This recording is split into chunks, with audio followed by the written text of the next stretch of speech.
सन 1875 में चलकड़ के एक निर्धन परिवार में एक शिशु का जन्म हुआ।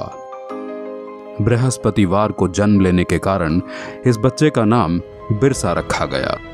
किसे पता था कि एक दिन ये बालक जंगलों में रहने वाले समाज को उनके गौरव की याद दिलाने वाला बिरसा मुंडा बनेगा।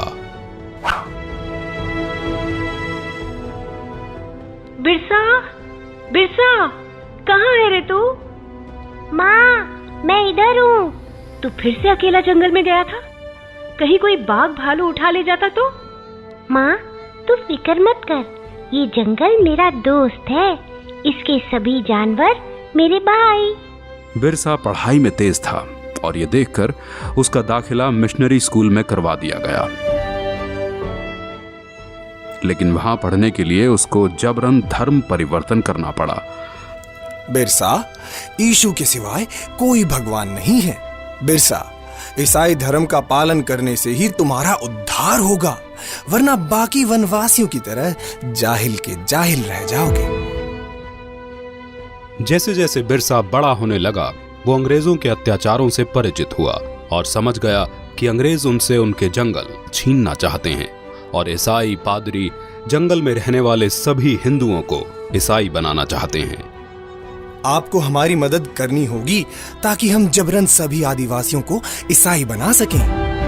ये सब देख बिरसा ने ईसाई धर्म को त्याग दिया। हम आदिकाल से इन जंगलों में वास करते आए हैं। ये जंगल हमारे हैं। धर्म परिवर्तित करके अंग्रेज हमसे हमारे जंगल नहीं छीन सकते। भाइयों, अंग्रेजों के सामने मत झुको, आत्मसम्मान के लिए खड़े हो।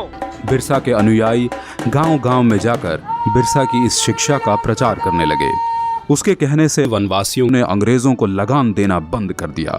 ये सब देख अंग्रेजी हुकूमत तिल में ला गई और उन्होंने बगावत भड़काने के जुर्म के लिए बिरसा को 2.5 साल की कठोर कारावास की सजा सुनाई। लेकिन बिरसा का आंदोलन अब रुकने वाला नहीं था। न वनवासियों ने लगान दिया, न बेगारी की। बिरसा के छूटने पर सारे वनवासी उसके गांव में इकट्ठा हो गए। बिरसा की क्रांति की पुकार से सिंह भूमि, चाईबासा और रांची के जंगल गूंज उठे।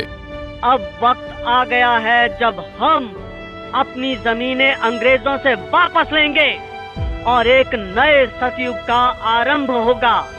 हम इस धरती के पुत्र हैं और यहाँ हमारा राज होगा।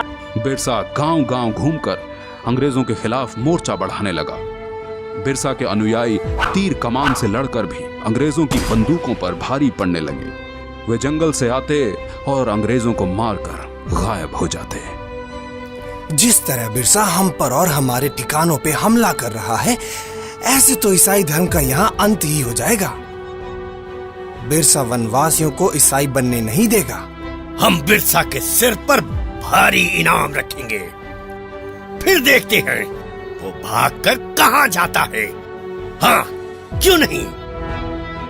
रुपयों के लालच से भी किसी वनवासी ने बिरसा से गद्दारी नहीं की और अंग्रेजों को एक के बाद एक हार का सामना करना पड़ा।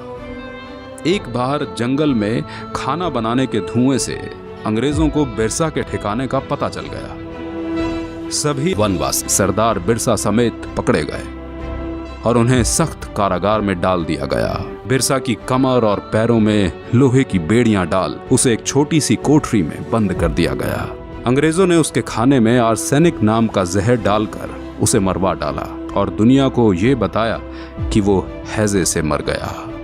मात्र 25 वर्ष की आयु में बिरसा अपने धर्म और देश की रक्षा के लिए शहीद हो गया।